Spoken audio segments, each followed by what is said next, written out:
Hi, and welcome to the latest episode of History You Didn't Know But Should. I'm Ray. And I'm Chris.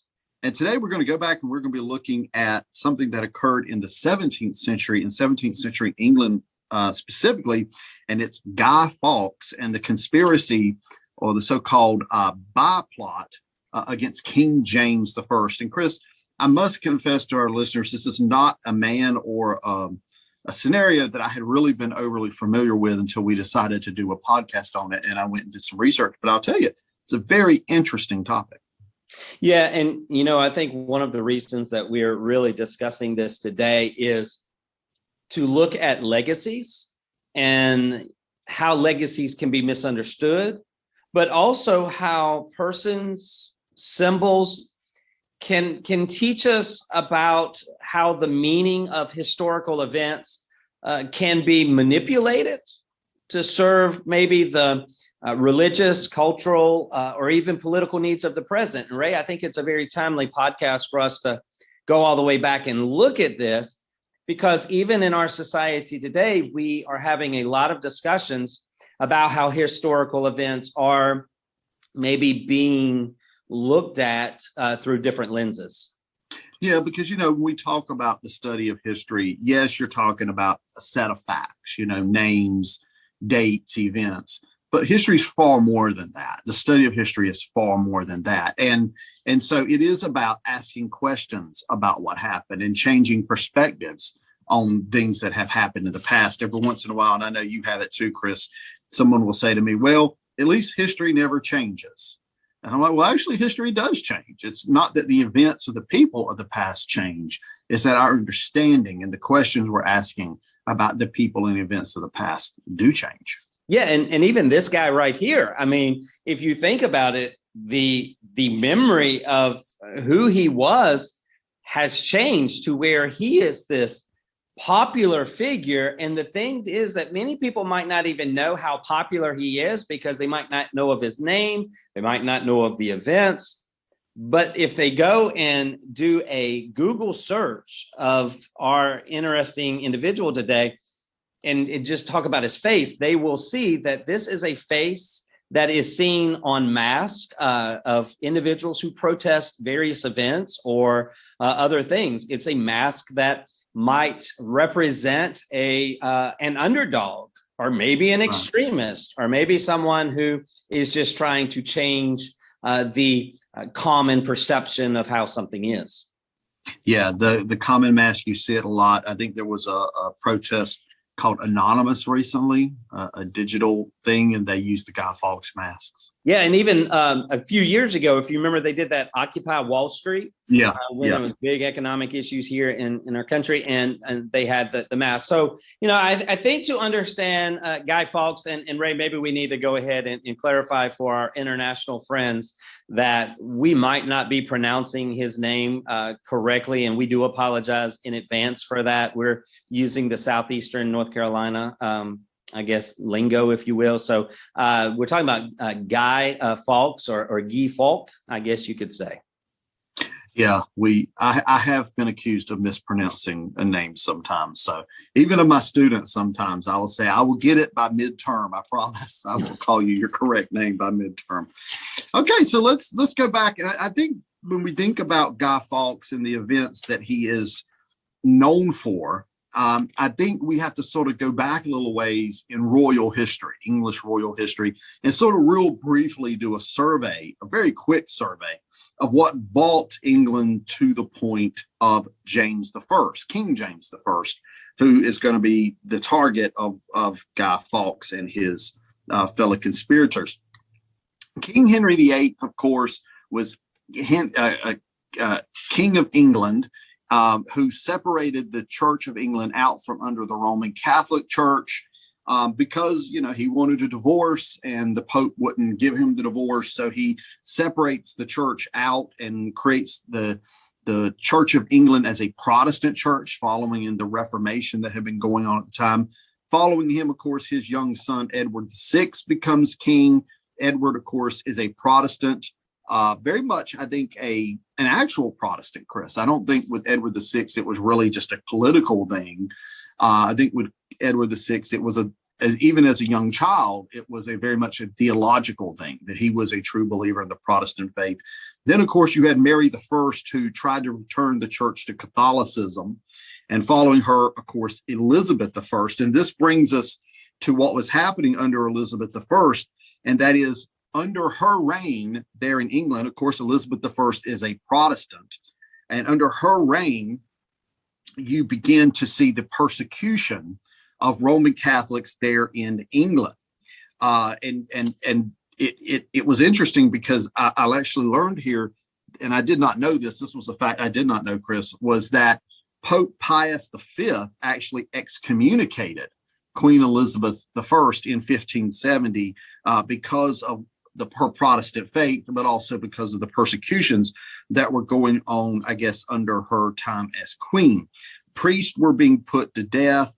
There were restrictions on what Catholics could do. They were not allowed to legally celebrate the Mass or be married according to Catholic rites. So Queen Elizabeth I, though a lot of times I think here in America, because of her involvement with the Lost Colony and, you know, Walter Raleigh, who we've talked about on this podcast before, she maybe has a different view for people who are English and who are Roman Catholic, because she really oversaw, I guess we could say, a persecution of Catholics there in England.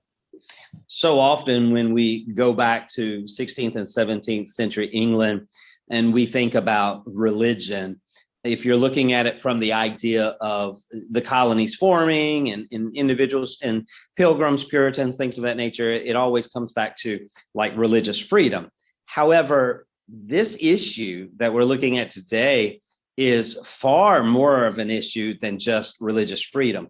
This is a serious geopolitical issue, because during this time period, the Catholic Church is more than just a place of worship and of religion, but the Catholic Church is very, very politically engaged, as you just mentioned. I mean, they are a major power broker, and they are involved, whether it's negotiating treaties, they're even raising armies, they're choosing the rulers, and you have a selection of cardinals and even popes who basically are making these decisions alongside of the noble, the elite. And so that's a huge issue. But the other thing that comes into this, and this is something I think is very relevant even in today's society, is that Catholicism in England was seen as a threat because there was the assumption that social diversity was dangerous. Mm-hmm. And if you had all of these different beliefs and these people who had different ideas, that you were going to lose the social stability of the country. You just had to understand that a difference of any kind was a threat to society, and especially when it comes to religion. And, you know, Ray, we talk about this word heresy and being a heretic. And that word heresy actually means when you're taking a course of action or a thought or a system of principles that might even be different than what's the norm. And so when you start thinking about where Guy Fawkes is going to become introduced into this thing, there is this idea that Catholicism is a form of heresy because it is completely different from what we've experienced. And, you know, they thought that if the ruler's Catholic, everyone has to be Catholic.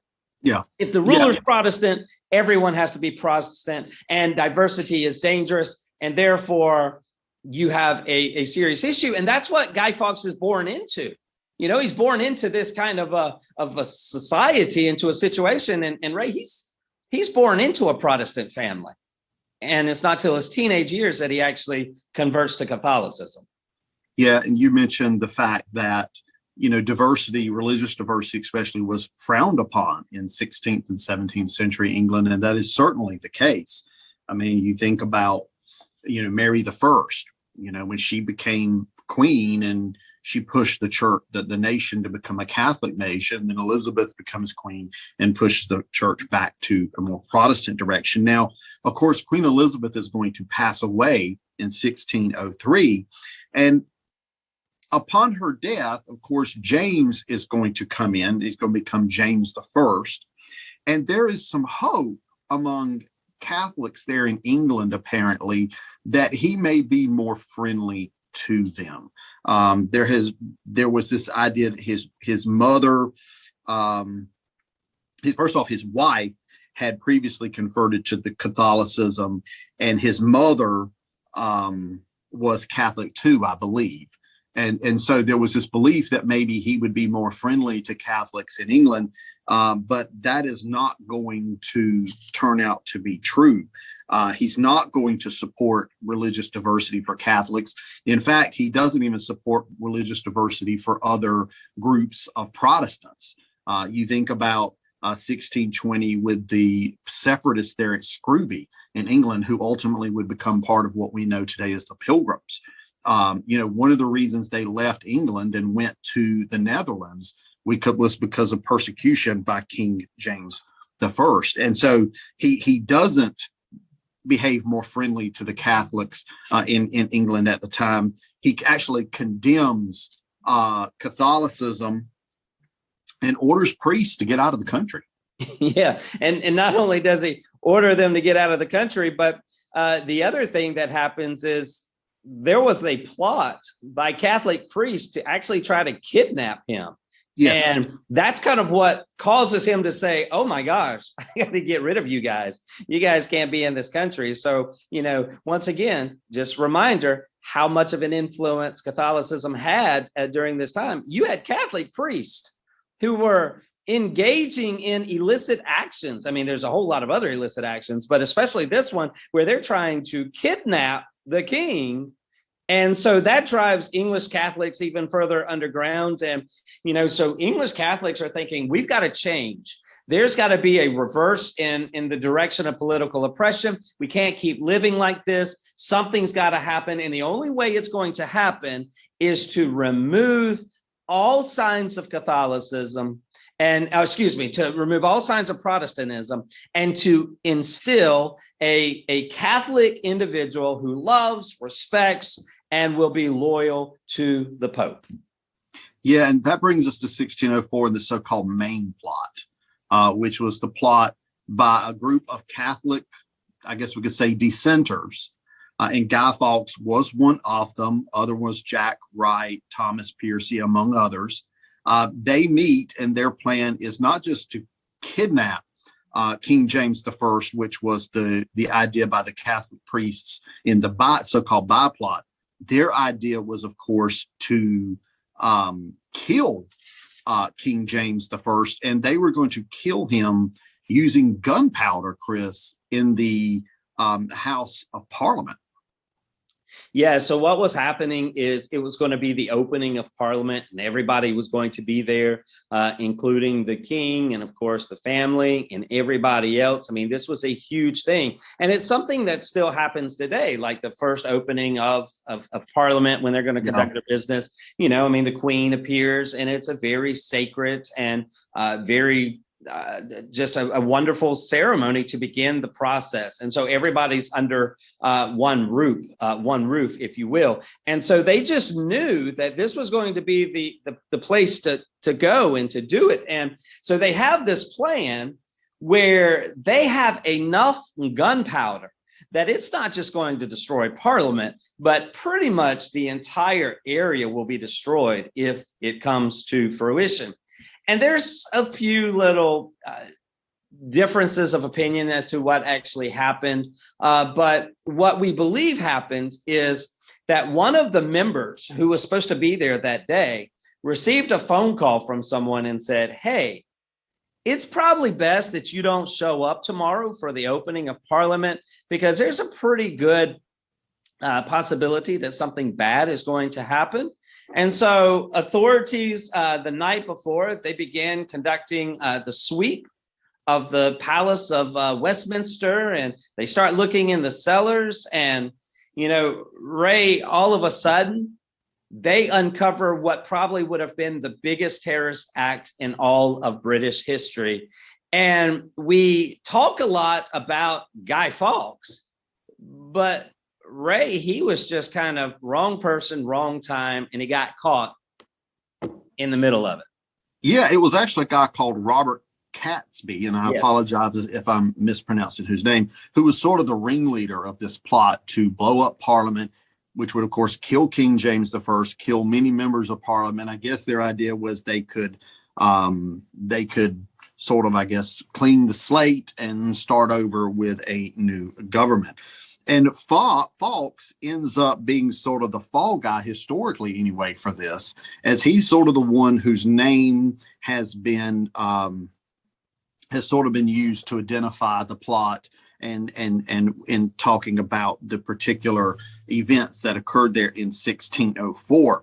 Now, it is interesting that Fawkes, though, even though we could say Robert Catesby was sort of the ringleader, Fawkes was no less fervent in his beliefs about King James I than Catesby was. Fawkes believed that King James I was a heretic who would destroy Catholicism in England given the chance. He also was very strongly anti-Spanish. Excuse me, not Spanish, Scottish. He was very strongly anti-Scottish as well. So though he's not necessarily the ringleader of this plot, he's definitely 100% on board, not someone who's just sort of along for the ride. He's a true believer in the cause that, we need to get rid of King James I. And it's certainly understandable. If you view somebody as a threat, you're going to seek to remove that threat. Yeah. And I mean, yes, he was there and he kind of got caught, but you can also tell that he was really invested in it, because him and the co-conspirators that they started to find them and to bring everybody, and they took them to the famous Tower of London, and they began to interrogate them. And Fawkes doesn't reveal anything. I mean, he kind of keeps his lips closed as to what all is going on, not going to say anything. And it's only after the king, who, I mean, after all, they were going after him. So you got to feel he's not very happy about this, and he's pretty upset.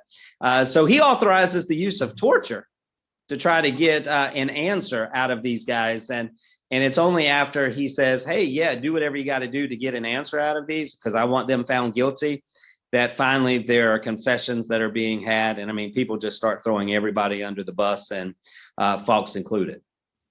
Yeah, he is. They're tortured on special order from the king.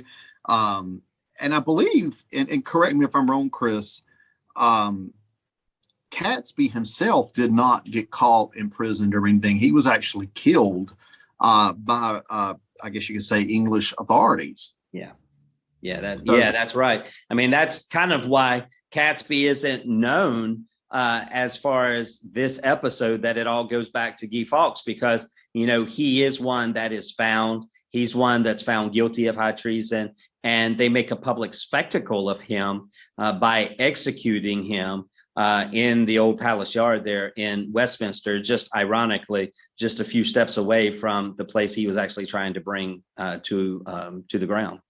Yeah, and treason, of course, I think even in the United States today is considered a capital crime, right?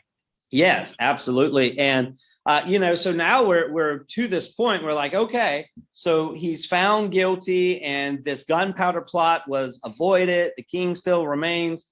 So why is it called Guy Fawkes? And not only why is it called Guy Fawkes, but Ray, this is still a holiday that is celebrated in England today. Yeah, it is. It's something that, honestly, I've got to be honest with our listeners and with you, I've heard of it, and I've heard of this plot before, but preparing for this episode was the first time that I ever sat down and actually dug through some of the history of what went on there. Of course, he died, and you talked very early on in the opening of this episode about how sometimes people change, how history judges a person changes. And of course, when he is executed, when Fawkes is executed, he's seen as a traitor, a Judas Iscariot type of figure,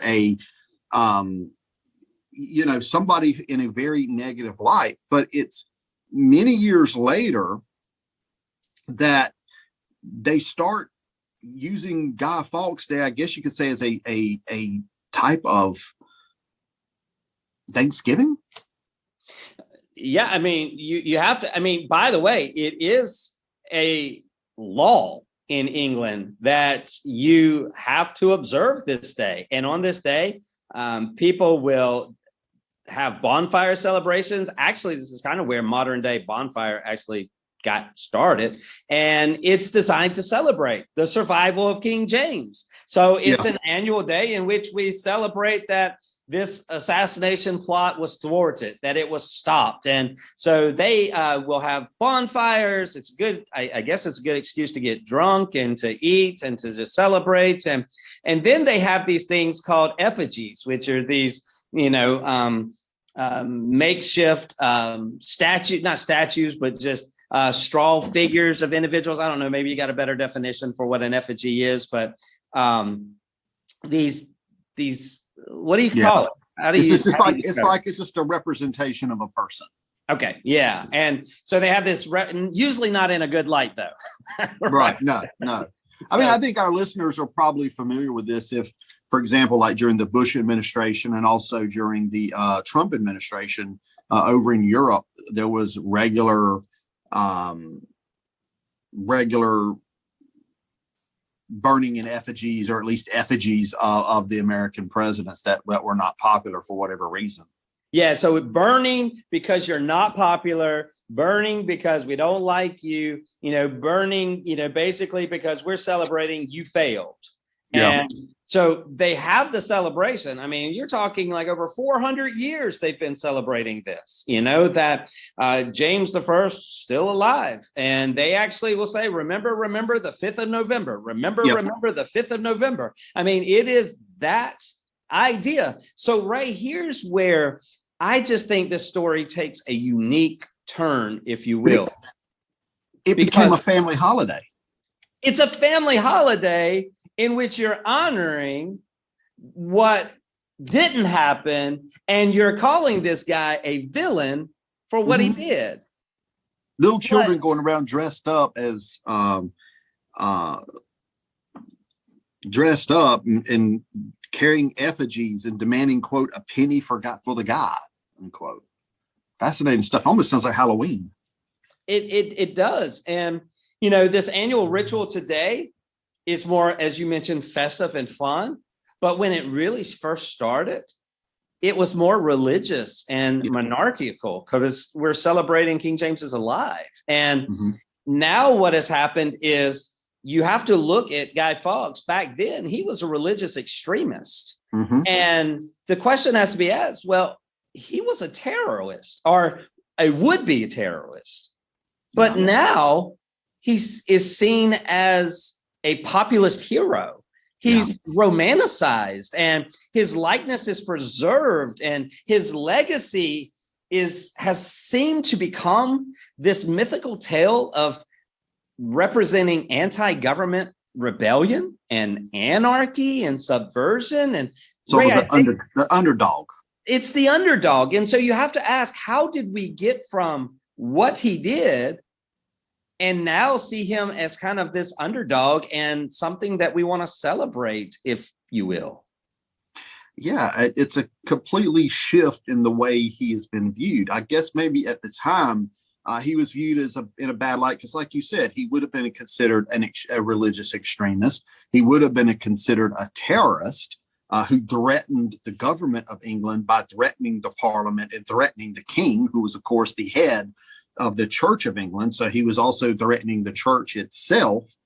And as I think time has passed, maybe some of the emotion has faded, the anger at him has faded.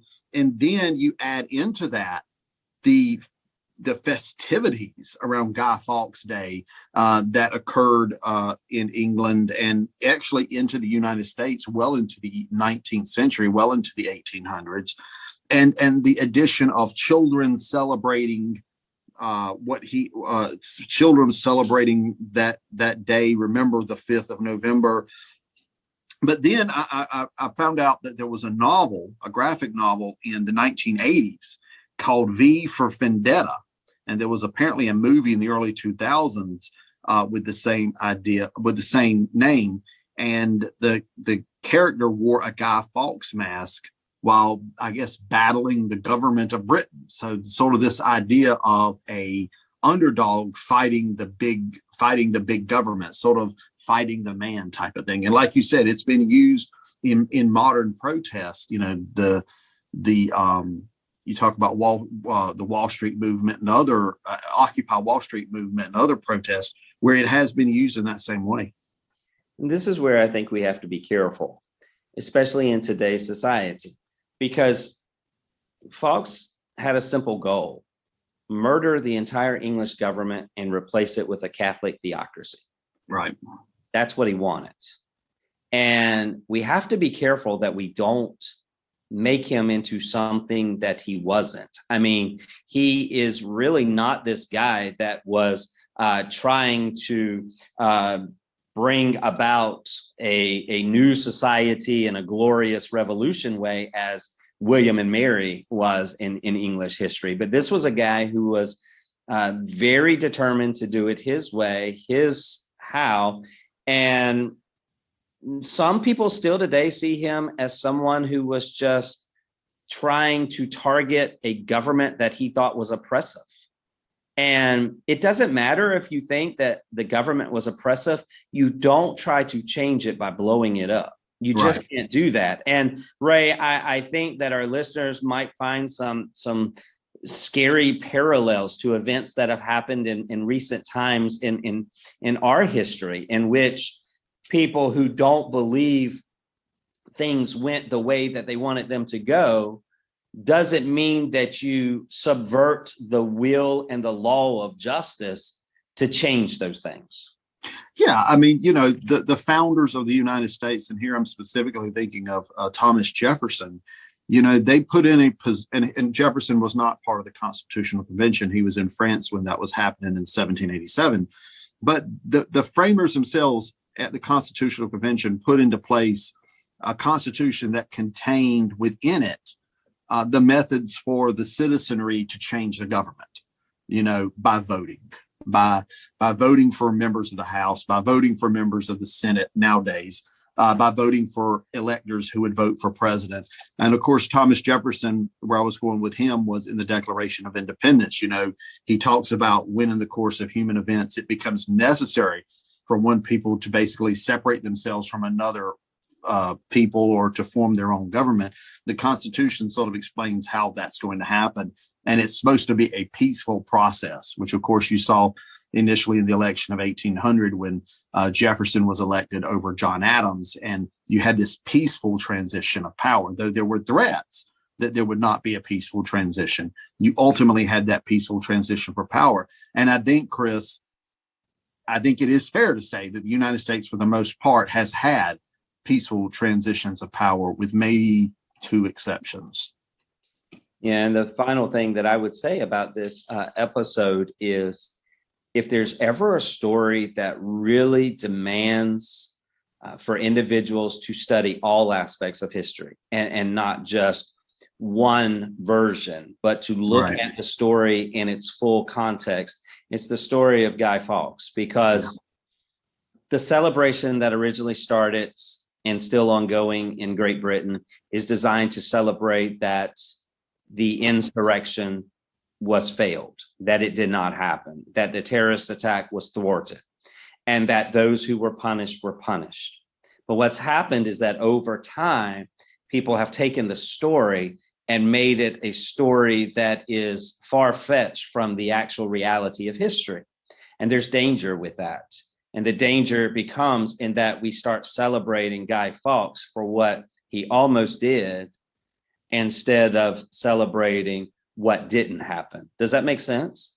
It does. I mean, focusing on the positive, that the people in Parliament were not killed, the king was not killed, because that would have thrown England into absolute chaos, maybe even civil war, something like that. Yeah, they even wanted to kidnap his daughter. I think she was like 9 years of age, and they were going to kidnap her and then transform her into a Catholic queen. And, you know, so, I mean, there's just so much about this. But I will say that I hope that maybe we'll have opportunity to travel across the pond, they say, And maybe it will just happen to be around the 5th of November. And you and I can go and see what Guy Fawkes Day is all about. See it firsthand. That's right. As long as I can float there. Take the All boat. right. We will land. Speaking of which, we will land the plane there. Thanks, Chris, for another great episode. Hope our listeners have enjoyed it. Please share this podcast with your family and friends. We're available on Spotify, Stitcher, Google Podcasts. You can find us on Facebook and Twitter as well. If you have comments, suggestions, you can contact us by email at historyyoushouldknow@gmail.com. That's history, the letter you should know @gmail.com. And Chris, I think I would be amiss if I didn't say that we have recorded now about 50 episodes of History You Didn't Know But Should. I don't think this is the 50th episode. I think we're like right past the 50 mark. But 50 episodes of History You Didn't Know But Should. And we're actually coming up. I can't remember when our first episode aired. I have to go back and look. But we're actually coming up on the 1-year anniversary of the first episode of History You Didn't Know But Should. And I think we've been consistent for the most part. There's been a few interruptions, but for the most part, we've been very consistent in putting out new material weekly. I tell you, I hope our listeners enjoy it half as much as I do. It is just so fun to be able to have a podcast that's informative, but it's also just kind of very relaxing. And we try to time these podcasts where it might allow you for a quick car ride, or maybe just a short, episode here or there that you can catch, and to pass it on to friends and others and say, hey, I heard this really interesting thing. So thank you to all of our listeners. And it would really help us to honor us as we're coming up with our 1-year anniversary. If you could give us a like, or you give us a mention, or you follow us, or just tell others about History You Didn't Know. We want to provide solid content. We want to make it enjoyable. We want to make it exciting, also relevant. So reach out to us and let us know where you're listening from and what you're enjoying. Maybe some topics you'd have us to talk about, because we aim to share things about history that we don't know, and maybe you don't know, but we all should know. Absolutely. Absolutely. And like Chris said, we would really appreciate you reaching out to us. Some already have, and we always appreciate when our listeners reach out to us. Chris is telling me to land the plane. So until next time, I'm Ray. And I'm Chris. And we'll talk at you later.